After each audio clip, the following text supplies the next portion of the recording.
नमस्कार, आपका स्वागत है फटाफट खबरों में। आज हम लेकर आए हैं हिमाचल प्रदेश के हर छोटे बड़े शहर की सबसे तेज और ताजा खबरें।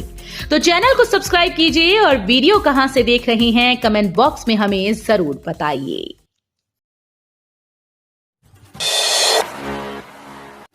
मुख्यमंत्री सुखविंदर सिंह सुक्खू ने छुट्टी के दिन निपटाया सरकारी काम।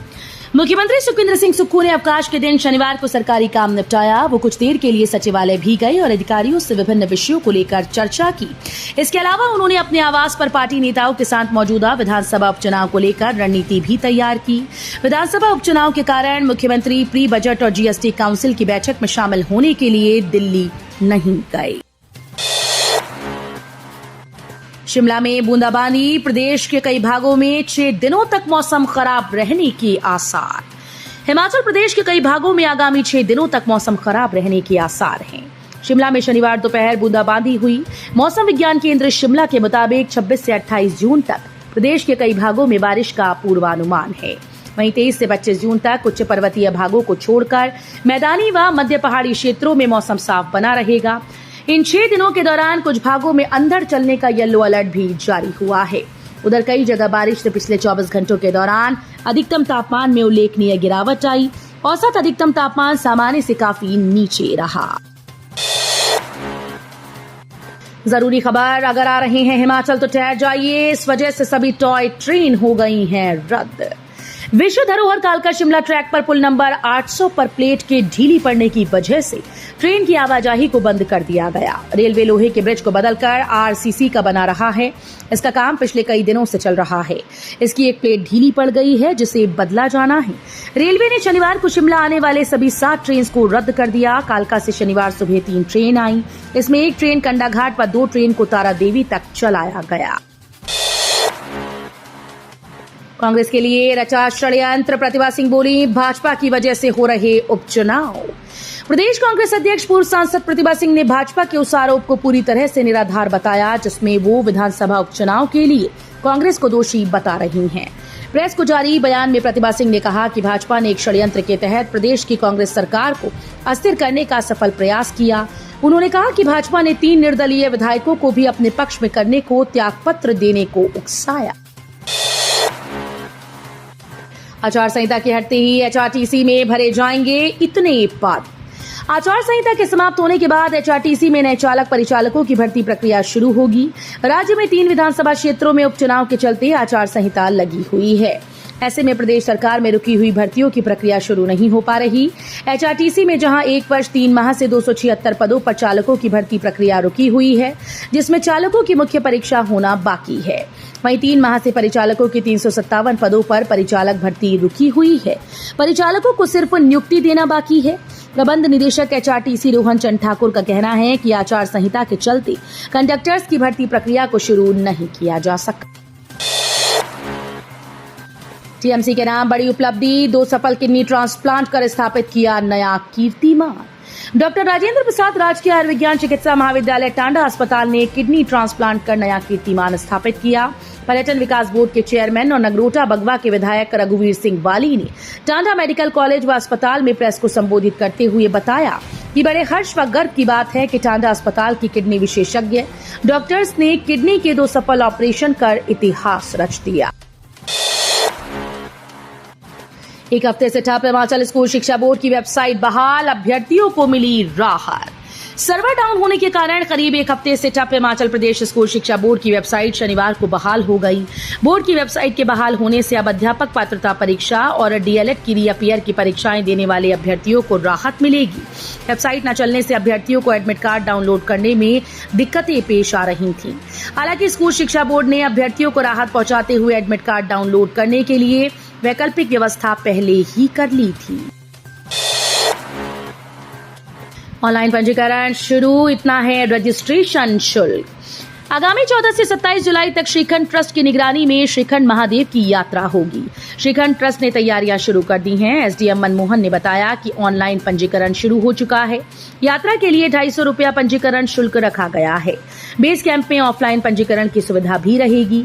इस बार अधिक हिमपात होने से ग्लेशियर बने हैं, इस कारण ये यात्रा अधिक जोखिम भरी है। प्रशासनिक तौर से शुरू यात्रा के दौरान बेस कैंप में रेस्क्यू, मेडिकल और प्रशासन की टीम मौजूद होंगी। वहीं बावजूद इसके लोग बिना पंजीकरण और बिना अनुमति के यात्रा पर जा रहे हैं, जिससे वे परेशानियों में पड़ जाते हैं। सीयू के 30 करोड़ जमा होने की जगी उम्मीद, आचार संहिता समाप्त होने के बाद सरकार निभाएगी वादा। हिमाचल प्रदेश केंद्रीय विश्वविद्यालय के धर्मशाला कैंपस के लिए जमा होने वाली 30 करोड़ की राशि के अब जल्द ही जमा होने की उम्मीद है। देरा को छोड़ जिला भर में आदर्श आचार संहिता समाप्त होने के बाद जनता को सरकार के द्वारा अपना वादा निभाने की आस है। ख्याति प्राप्त शक्तिपीठ मां चामुंडा के निकट जदरांगल में बनने वाले सीयू के कैंपस के लिए केंद्र सरकार के द्वारा करीब 250 करोड़ से अधिक की धनराशि स्वीकृत की गई। इसके लिए क्षेत्र की जनता के आंदोलन के बाद प्रदेश सरकार ने विधानसभा के उपचुनाव में धनराशि को आचार संहिता समाप्त होते ही जमा करवाने की बात कही थी। ऐसे में अब जनता की नजरें मुख्यमंत्री सुखविंदर सिंह सुक्खू के वादे पर लगी हुई हैं। बिलासपुर गोलीकांड, बंबर ठाकुर बोले मेरी हत्या हुई तो नड्डा, जम्वाल और डीजीपी होंगे जिम्मेदार। पूर्व विधायक बंबर ठाकुर ने डीजीपी पर 22 साल पुरानी खुन्नस रखने का आरोप लगाया है। उन्होंने कहा कि इसी खुन्नस के कारण डीजीपी गोलीकांड में उनके बेटे और परिवार का नाम ले रहे हैं। बंबर ठाकुर ने शनिवार को शहर में समर्थकों के साथ भाजपा के खिलाफ आक्रोश रैली निकाली। बंबर ने कहा कि यदि उनकी हत्या होती है तो जेपी नड्डा, त्रिलोक जम्वाल और डीजीपी अतुल वर्मा जिम्मेदार होंगे। ये उनकी अंतिम रैली भी हो सकती है। उन्होंने कहा कि भाजपा के नेताओं ने बिलासपुर में गुंडों और नशा तस्करों के समर्थन में रैली की। उन्हीं गुंडों से 5 माह पहले हमला कराया था। पंजाब से 2 शूटर लाए गए थे, लेकिन पुलिस आज तक उन्हें नहीं पकड़ पाई। मोहाल का युवक हुआ ठगी का शिकार, शातिर के इस झांसे में आकर गवाए लाखों रुपए। कुल्लू जिले के तहत मोहाल इलाके में एक युवक ने वीआईपी मोबाइल नंबर खरीदने के चक्कर में 2 लाख से अधिक रुपए गंवा डाले। वीआईपी मोबाइल नंबर के बेचने के नाम पर ठगी करने वाले आरोपी के द्वारा बताए गए बैंक खाते में शिकायतकर्ता ने ये पैसे ट्रांसफर किए।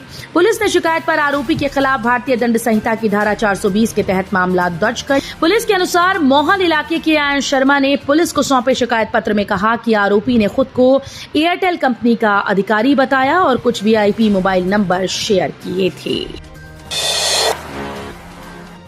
सीएम सुक्खू के 9 विधायकों वाले बयान से सियासी हलचल फिर तेज, जानिए पूरा मामला। मुख्यमंत्री सुखविंदर सिंह सुक्खू के बयान के बाद प्रदेश में एक बार फिर से सियासी हलचल तेज हो गई। सीएम सुक्खू ने भाजपा के 9 अन्य विधायकों को अयोग्य घोषित करने के बयान से नया तीर छोड़कर भाजपा पर पलटवार किया। इस मामले में कांग्रेस विधायकों ने एक याचिका दायर की थी, जो विधानसभा अध्यक्ष के पास विचाराधीन है। अब चर्चा यह है कि अगर सचमुच ऐसा होता है तो प्रदेश विधानसभा के तीसरे उपचुनाव की नौबत आ सकती है। मनाली में हेरोइन के साथ पंजाब का युवक गिरफ्तार।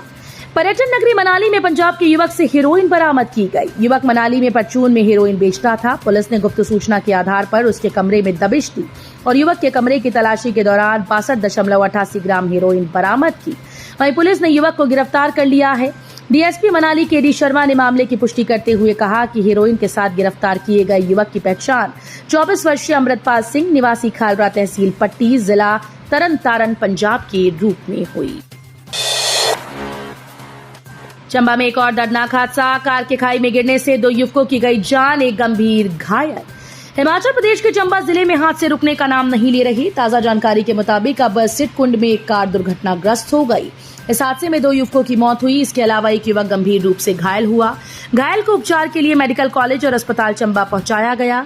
बताया जा रहा है कि उक्त युवक गाड़ी HP 489712 की साफ सफाई कर रहे थे। इसके बाद वो जैसे ही गाड़ी में बैठे तो गाड़ी अचानक से करीब 300 फुट नीचे खाई में गिर गई। तो ये थी आज की फटाफट खबरें। हम मिलेंगे अगले बुलेटिन में, तब तक के लिए धन्यवाद। जय हिंद।